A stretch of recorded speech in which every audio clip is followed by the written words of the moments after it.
बिस्मिल्लाहिर्रहमानिर्रहीम। Fourth year आज मैं आपको फ्रैंक एंड हर्ट्ज़ एक्सपेरिमेंट पढ़ाने जा रही हूँ। Verification of Bohr theory of critical potentials and existence of energy levels in an atom. Class में आपको पता है कि हम बोहर थ्योरी स्टडी कर रहे थे, उसकी तमाम डेरिवेशंस हमने की थी। क्रिटिकल पोटेंशियल्स वाला जो टॉपिक था, लास्ट टॉपिक हमने वो क्लास में किया था। ठीक है, क्रिटिकल पोटेंशियल्स में क्या होता है कि according to Bohr there are critical potentials in hydrogen atom।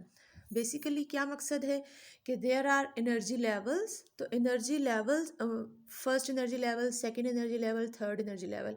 Critical potential उसको मिलेगा, स्पेसिफिक वैल्यू ऑफ एनर्जी होगी तो इलेक्ट्रॉन फर्स्ट शेल से जंप करके दूसरे शेल में जाएगा और दूसरे शेल से तीसरे में और इसी तरह से अप टू सो ऑन। और अगर स्पेसिफिक अमाउंट से एनर्जी कम होगी तो इलेक्ट्रॉन अपने लोअर लेवल ऑफ एनर्जी से हायर लेवल ऑफ एनर्जी में जंप करके नहीं जाएगा। फ्रैंक एंड हर्ट्ज़ ने जो एक्सपेरिमेंट परफॉर्म किया था, उन्होंने वेरीफाई किया था कि वाकई ही इसी तरीके से होता है।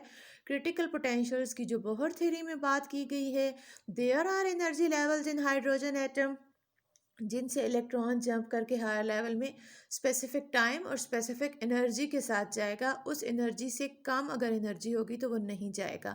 Circuit diagram you can see in figure. There is a filament F which is connected to battery B1।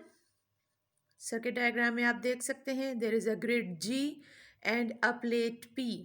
ये तीनों चीज़ें हमने ग्लास ट्यूब के अंदर एनक्लोज कर दी हैं।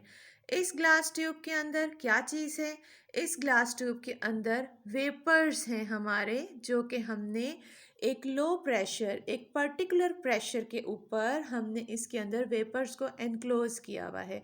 नीचे मैंने बुलेट्स के फॉर्म में इसकी हेडिंग्स लिख दी हैं।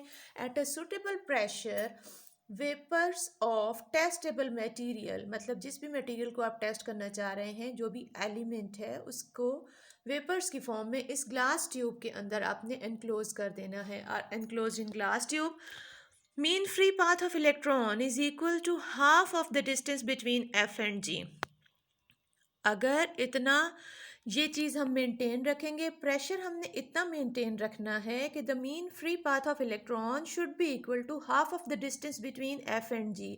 तो उसमें मैक्सिमम पॉसिबिलिटी होगी कि जो हमारा इलेक्ट्रॉन है वो हिट करेगा मटेरियल के साथ, जो इसके अंदर एलिमेंट है उसके वेपर्स के साथ। B1 heats the filament F और उससे इलेक्ट्रॉन्स प्रोड्यूस होंगे। आप देख सकते हैं सर्किट के अंदर आपको 3 बैटरीज नज़र आ रही हैं, B1, B2 and B3। B1 battery filament F को हीटअप करेगी।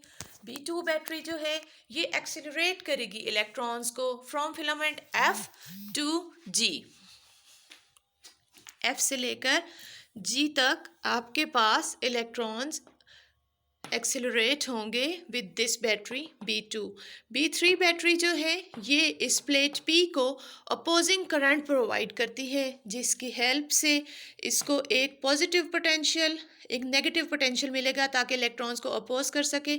स्पेसिफिक एनर्जी होगी तो ही इलेक्ट्रॉन्स इसमें आएंगे, अदरवाइज इसमें इलेक्ट्रॉन्स नहीं आ सकेंगे।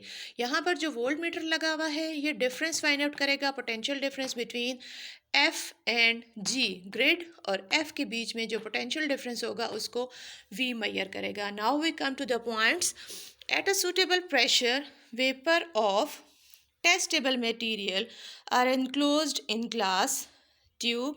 Mean free path of electron is equal to half of the distance between F and G. B1 hits filament, B2 accelerates these electrons, B3 provides a small opposing potential between P and G. Now we come towards the experimental results. Experimental results को obtain करने के लिए हमने ये graph draw किया है। A graph is drawn between V potential difference and IP current in micro amperes. आप देख सकते हैं कि करंट पहले ग्रेजुअली इंक्रीज़ करेगा, एक स्पेसिफिक वैल्यू पे आके सडन ड्रॉप है, फिर इंक्रीज़ करेगा, फिर सडन ड्रॉप है। और वो जो ड्रॉप्स हैं उनको हमने नाम दिए हुए हैं V1 और V2। These are basically actually critical potentials. इस किस्म का ग्राफ हमारे पास क्यों आया है, उसके रिजल्ट्स को हमने यहाँ पे कंपाइल कर लिया है। Initially when V is less than first excitation potential, electrons will not lose their energy current gradually increases, current gradually increases. जब बेटा आपके पास जो आप पोटेंशियल दे रहे हैं जब वो लेस होगा तो इलेक्ट्रॉन्स जो हैं वो करंट यहाँ पर ग्रेजुअली इंक्रीज करता रहेगा। जो इसके अंदर एलिमेंट हमने लो प्रेशर पे मेंटेन किया हुआ है वो एनर्जी एब्जॉर्ब नहीं करेगा, उसके अंदर कोई एक्साइटेशन का प्रोसेस नहीं होगा।